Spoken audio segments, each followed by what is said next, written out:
Hello everyone, कैसे हैं आप सभी लोग। Welcome to my channel touch the sky with Asra Ashmi. और कैसे हैं आप, कैसी लगी आपको ये कल की वीडियो, प्लीज़ मुझे कमेंट करके बताइएगा। और मैं आज एक और वीडियो लेके आई हूँ। ये बहुत ही इम्पॉर्टेंट है। जो आज का जो सेशन है वो बहुत ही इम्पॉर्टेंट है एग्ज़ाम्स के पॉइंट ऑफ व्यू से, यूपीटेट और सीटेट दोनों के लिए। और जैसा कि आप जानते हैं कि यूपीटेट का पेपर अभी था और फिर वो कैंसिल हो गया। और उसमें भी एक दो क्वेश्चंस आए थे इस टॉपिक से रिलेटेड। तो टॉपिक है हमारा आज का RTE act 2009, right to education act 2009। इससे बहुत क्वेश्चंस मतलब देखने को मिल जाते हैं टीचिंग एग्जाम्स में, और ये बहुत इंपॉर्टेंट टॉपिक है भी। अगर आप आगे चल के आप कहीं टीचिंग जॉब करेंगे तब भी ये टॉपिक आपके लिए बहुत ही हेल्पफुल रहेगा, क्योंकि ये टॉपिक ऐसा है जो सबको जानना भी ज़रूरी है। अगर आप टीचर नहीं भी हैं तब भी आपको ये जानना ज़रूरी है कि इस एक्ट के अंदर क्या क्या चीज़ें आती हैं। तो चलिए अब स्टार्ट करते हैं। RTE एक्ट मतलब राइट टू एजुकेशन एक्ट। इसे ये भी बोला जाता है right of children to free and compulsory education act. तो इसके दो नाम भी हम लोग सोच सकते हैं, एक तो राइट टू एजुकेशन एक्ट, और कहीं कहीं पे ये ऐसे भी लिख के आता है right of children to free and compulsory education act.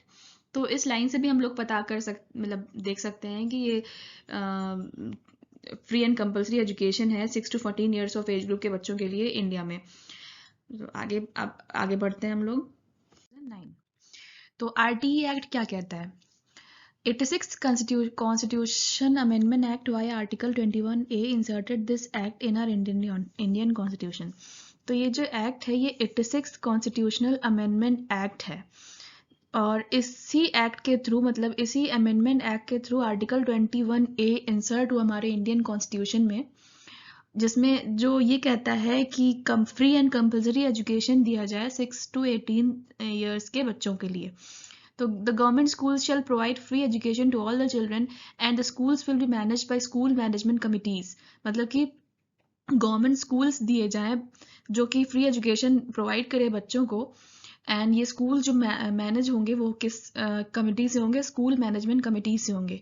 Private schools shall admit at least 25% of the children in the schools without any fee. मतलब कि प्राइवेट स्कूल्स जो हैं वो भी 25% ऑफ द चिल्ड्रन लेंगे अपने स्कूलों में, जो कि थोड़े इकोनॉमिकली वीकर सेक्शन से जो होंगे, और उनको भी कोई फीस नहीं देनी पड़ेगी। फिर main features of right to education RTE act 2009 के बारे में कुछ हम लोग जान लेते हैं। मेन फीचर्स क्या क्या हैं। Free and compulsory education to all children of India in the age group of 6 to 14 years. Sorry, मैंने अभी पिछली स्लाइड में 6 to 18 बोल दिया था, माफ़ी चाहूँगी उसके लिए। तो free and compulsory education provide करता है इंडिया के चिल्ड्रन को 6 to 14 ईयर्स के जो एज ग्रुप होता है उसके उन बच्चों के लिए। If a child above 6 years of age has not been admitted in any school or could not complete his or her elementary education, then he or she shall be admitted in a class appropriate to his or her age। मतलब कि अगर बच्चा 6 year से above है और उसने अभी तक की स्कूल में एडमिशन नहीं लिया है, तो फिर वो किसी भी एलिमेंट्री स्कूल में अपना दाखिला करा सकता है उसके एज के अकॉर्डिंग। जो भी क्लास उसको होगा उसके अकॉर्डिंग मतलब वो उस स्कूल में एडमिशन ले सकते हैं। Article 21A and RTE came into effect on 1 April 2010। हाँ, ये एक इम्पॉर्टेंट टॉपिक है। क्वेश्चन एग्जाम्स में ये पूछ देखने को मिल सकता है कि RTE एक्ट 2009 चलो बना था, बट वो कब इफेक्ट में आया, कब उसको लागू किया गया। तो ये कब लागू किया गया, 1 April 2010 में लागू किया गया। और किस आर्टिकल के किस आर्टिकल में आता है ये, आर्टिकल 21A। और कौन सी अमेंडमेंट एक्ट थी इसकी, 86th अमेंडमेंट एक्ट। तो ये सब चीज़ें आप प्लीज़ कहीं नोट डाउन कर लीजिए या स्क्रीनशॉट ले लीजिए, क्योंकि ये इंपॉर्टेंट टॉपिक है और ये आते ही एक या दो क्वेश्चन इस टॉपिक से आते ही आता है। ये आर्टिकल RTE एक्ट जो है ये प्रोहिबिट्स क्या करता है, it prohibits all kinds of physical punishment and mental harassment. मतलब कि बच्चे को मार नहीं सकते हैं, और किसी तरह का कोई मेंटल हरासमेंट या बहुत बुरी तरह से मतलब पेश आना या कुछ भी इस तरह की हरकत बिल्कुल भी बच्चों को नहीं मतलब बच्चों के साथ नहीं होनी है। फिजिकल पनिशमेंट तो बिल्कुल देना ही नहीं, बिल्कुल भी नहीं देना है, तो बहुत ही गलत चीज़ है। Discrimination based on gender, caste, class and religion. मतलब डिस्क्रिमिनेट नहीं कर सकते हैं बच्चों को किसी भी उस पे, जेंडर में, कास्ट पे, क्लास में, रिलीजन पे, किसी भी तरह में डिस्क्रिमिनेशन नहीं अलाउड है। Screening procedures for admission of children, मतलब कि एडमिशन अगर स्कूल में हो रहा है बच्चों का तो फिर उनका कोई भी टेस्ट नहीं लिया जाएगा, आपको डायरेक्टली एडमिशन नहीं लेना है, उनके एज के अकॉर्डिंग जो भी क्लास उनको चाहिए वो आपको देना ही देना है, उनको एडमिशन नहीं लेना है। Capitation fee private tuition centres and functioning of unrecognised schools, capitation fee नहीं लेनी, कोई भी फी आपको नहीं लेनी है बच्चों से, क्योंकि भाई फ्री एंड कंपल्सरी एजुकेशन है बच्चों के लिए, एक तरह का फंडामेंटल राइट है बच्चों का ये। प्राइवेट ट्यूशन सेंटर्स नहीं, टीचर्स जो है वो प्राइवेट ट्यूशन सेंटर्स नहीं चला सकते, जो भी टीचर्स इन स्कूल्स में होंगे वो कोई भी प्राइवेट ट्यूशन नहीं चला सकते हैं। फंक्शनिंग ऑफ अनरिकॉग्नाइज्ड स्कूल्स, और अनरिकॉग्नाइज्ड स्कूल्स भी मतलब फंक्शन नहीं चलाएंगे जब तक कि उसका रिकॉग्निशन ना हो जाए उस स्टेट गवर्नमेंट से, तब तक कि वो ये स्कूल्स फंक्शनिंग मतलब नहीं चला सकते हैं, जब तक कि वो रिकॉग्नाइज न कर लें स्कूलों को अपने स्टेट गवर्नमेंट से। Some more points to remember. India became 135th country in the world to make education as a fundamental right of every children. मतलब कि इंडिया 135th country है पूरे वर्ल्ड में जिसने कि फंडामेंटल राइट घोषित कर दिया है बच्चों का एजुकेशन को, मतलब कि हर एक बच्चे का फंडामेंटल राइट है कि उसे एजुकेशन प्रदान की जाए, और अगर ऐसा नहीं होता है तो फिर कार्रवाई होती है उसके अभिभावक के खिलाफ या जो भी उसको देख रेख कर रहा है और बच्चे को भी मतलब ये होता है कि उसको एडमिट किया जाए स्कूल में। The right to education of persons with disabilities until 18 years of age is laid down under the Person with Disability Act। तो फिर the persons with disability act भी बाद में आया, जो कि इसी आरटीई एक्ट का एक हिस्सा है।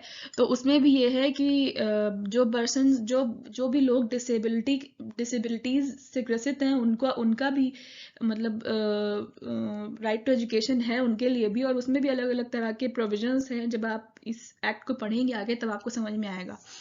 As per the Article 51A(k), it is the duty of parents to admit the child in elementary school। हाँ, तो आर्टिकल 51A का जो के पार्ट है वो कहता है कि ड्यूटी है ये पेरेंट्स की कि वो अपने बच्चों को स्कूलों में भेजें, स्कूल्स में भेजें। मतलब अगर आप बच्चे को नहीं भेज रहे हैं तो फिर ये आप गलत है और ये इलीगल है अगर आप बच्चे को अपने मतलब नहीं भेज रहे हैं स्कूल्स में। ये बहुत इंपॉर्टेंट ड्यूटी है बच्चों की, क्योंकि पेरेंट्स की कि बच्चों को स्कूल भेजें। फिर आती है बात ratio of teacher and student in the class, मतलब रेशियो क्या होना चाहिए टीचर और स्टूडेंट का क्लास में। तो अगर 60 तक के बच्चे हैं स्कूल में तो फिर टीचर कितने रिक्वायर होंगे, 2 रिक्वायर होंगे, मतलब 2 टीचर्स रिक्वायर होंगे 60 बच्चों के लिए। और अगर 60 to 90 बच्चे हैं, अगर 60 से अबव है 90 से कम है बच्चे, तो फिर उनके उस स्कूल के लिए 3 टीचर्स की रिक्वायरमेंट रहेगी। ऐसे ही अगर 90 से अबव है बच्चे और 120 से कम है तो फिर 4 टीचर्स की रिक्वायरमेंट रहेगी। और अगर 150 से कम है तो भी 5 टीचर्स प्लस 1 हेड टीचर। ये पॉइंट आप प्लीज ध्यान में रखिएगा कि अगर 150 से अबव है बच्चे तो फिर वहाँ पे 5 टीचर्स की रिक्वायरमेंट, साथ साथ 1 हेड टीचर की रिक्वायरमेंट। एग्जाम में क्वेश्चन ये देखने को मिल सकता है कि हेड टीचर की रिक्वायरमेंट कब पड़ेगी स्कूल में, तो उसके लिए 150 बच्चे होने चाहिए और साथ साथ 5 टीचर्स की भी रिक्वायरमेंट रहेगी 150 अबव अगर बच्चे हैं तो। अब बात कर लेते हैं प्राइमरी क्लास में किस तरह से रेशियो डिवाइड होता है। यहाँ 1:30 का मतलब है कि 1 टीचर 30 बच्चों के लिए, मतलब 1 टीचर होना चाहिए 30 बच्चों के लिए। और वैसे एलिमेंट्री क्लास के लिए क्या है, 1 टीचर होना चाहिए 35 बच्चों के लिए, मतलब 35 बच्चे अगर हैं तो उनके लिए 1 टीचर। अगर 35 से ज़्यादा हैं तो फिर ये 1 टीचर उनको कंट्रोल नहीं कर सकता है। वैसे ही अबाउट 200 चिल्ड्रन है, अगर 200 से ज़्यादा बच्चे हैं तो फिर 1:40 का रेशियो है, मतलब कि हर एक टीचर 40 बच्चों को देखे। अगर 200 से ज़्यादा किसी स्कूल में बच्चे हैं तो उसके लिए ये है, ये रिक्वायरमेंट। ये भी आप प्लीज़ कहीं पे इन सब का भी नोट्स बना लीजिए, क्योंकि इस तरह के क्वेश्चन भी देखने को आप एग्जाम में मिल सकते हैं। Minimum number of working days. अब minimum number of working days क्या है स्कूलों में, मतलब कितने घंटे काम कितने दिन काम चल रहा है, पढ़ाई हो रही है। 1 से 5th क्लास तक के बच्चों के लिए 200 वर्किंग डेज है। 1 से 5th क्लास तक का जो प्राइमरी सेक्शन होगा उसके लिए 200 working days minimum working days होने चाहिए, और 6 to 8 क्लास के लिए 222 वर्किंग डेज होने चाहिए। अब इंस्ट्रक्शनल आवर्स कितने होने चाहिए, मतलब कितनी पढ़ाई, कितने घंटों की पढ़ाई होनी चाहिए। तो 1 to 5th क्लास के बच्चों के लिए 800 instructional hours per academic year, मतलब कि 800 आवर्स पर एकेडमिक ईयर। एक साल में 800 आवर्स पूरे टोटल होने चाहिए 1 से 5th क्लास तक के बच्चों के लिए। उसमें बीच में अगर छुट्टियां पड़ गई हैं, कुछ हो गया, मगर फिर भी 800 आवर्स टोटल होने ही होने चाहिए। वैसे 6 to 8 क्लास के बच्चों के लिए 1000 आवर्स होना चाहिए पर एकेडमिक ईयर, मतलब एक साल में 1000 आवर्स बच्चे को पढ़ाई, मतलब इंस्ट्रक्शंस देना ही देना है, पढ़ाई होनी ही होनी है, स्कूल आना ही आना है और काम स्कूल में चलना ही चलना है। तो अब वर्किंग आवर्स की बात हो गई। पहले तो बात हो गई थी कि इंस्ट्रक्शनल आवर्स कितने होने चाहिए बच्चों के लिए और वर्किंग डेज कितने होने चाहिए, तो वो सारी बातें हो गई। अब टीचर के लिए वर्किंग आवर्स कितने होने चाहिए ये भी आप लोग देख लीजिए कि 45 आवर्स इंक्लूडिंग प्रिपेयरिंग आवर्स, मतलब कि 45 घंटे काम करना है टीचर को एक हफ्ते में, मतलब पर वीक के हिसाब से 45 घंटे का काम होना ही होना है टीचर में, जिसमें कि प्रिपरेटरी आवर्स भी इन्वॉल्व है, मतलब प्रिपरेटिंग आवर्स भी इंक्लूड कर लिए गए इन 45 आवर्स में। Now some more points to remember. Building should be proper for the school with at least one classroom for every teacher and one office come storeroom come head teachers room, मतलब कि building जो होगी school की वो proper होनी चाहिए, जिसमें कि एक एटलीस्ट वन क्लासरूम होना चाहिए, जिस और मतलब one classroom for every teacher, मतलब हर एक टीचर का एक क्लासरूम होना ही होना चाहिए, और साथ में एक ऑफिस होना चाहिए जो कि स्टोर रूम भी हो सकता है और एक हेड टीचर्स रूम भी हो सकता है। तो ये दोनों चीज़ें तो होनी होनी है। फिर separate washrooms for boys and girls, separate washrooms होना चाहिए हर एक, मतलब बॉयज़ और गर्ल्स के लिए एक सेपरेट वॉशरूम्स अवेलेबिलिटी होनी चाहिए। Kitchen should be there in the school building for preparation of mid day meal, अब मिड डे मील के लिए किचन भी होना चाहिए स्कूल में, स्कूल की बिल्डिंग में, जहाँ पे मिड डे मील प्रिपेयर हो। प्लेग्राउंड होना चाहिए जहाँ पे बच्चे खेल सकें, उनकी मोटर स्किल्स डेवलप हो सकें, ये तो बहुत इंपॉर्टेंट चीज़ है। सेफ ड्रिंकिंग वाटर फैसिलिटी होना चाहिए, वाटर की भी बहुत ज़रूरत है, ये तो होना ही होना चाहिए। There should be library to provide newspapers, books, magazines and story books, और वहाँ पे लाइब्रेरी भी होनी चाहिए स्कूल की बिल्डिंग में, स्कूल कैंपस में, जहाँ पे बच्चे को न्यूज़पेपर्स प्रोवाइड हो सके, बुक्स पढ़ सके, वो मैगजीन्स भी मिल सके और स्टोरी बुक्स भी हो सके, मतलब कि ये सब जो लाइब्रेरी हो वहाँ पे बच्चे को थोड़ी न्यूज़पेपर्स भी मिले और बुक्स, मैगजीन्स और स्टोरी बुक्स, ये सब चीज़ें उन्हें मिले ताकि वो अपने स्किल्स को एनहांस कर सकें। तो ये सब चीज़ें हुई RTE एक्ट में, जो कि सारी चीज़ें बहुत ही इंपॉर्टेंट है एग्जाम्स के पॉइंट ऑफ व्यू से भी, और ऐसे भी हम लोगों को समझना चाहिए कि RTE एक्ट क्या क्या कहता है, और अगर कहीं पे किसी भी स्कूल में अगर ये सब चीज़ें अगर आपको नहीं मिल रही तो फिर आप इसकी शिकायत भी कर सकते हैं कि मतलब जो भी RTE एक्ट है तो उसके अकॉर्डिंग काम क्यों नहीं चल रहा है।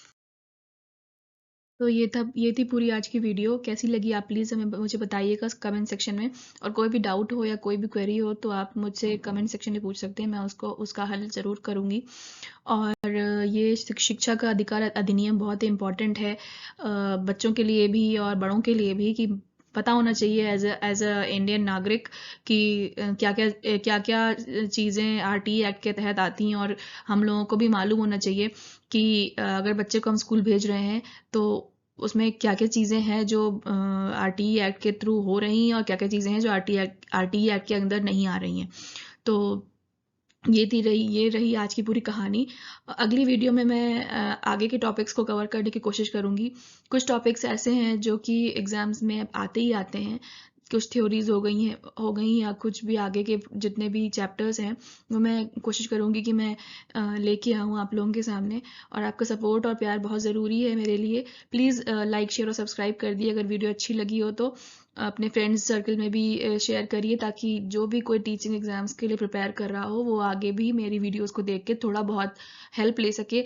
और अच्छा लगता है कि जब आप लोग शेयर करते हैं और कमेंट्स आते हैं, तो please like share and subscribe my channel. Thank you so much for watching.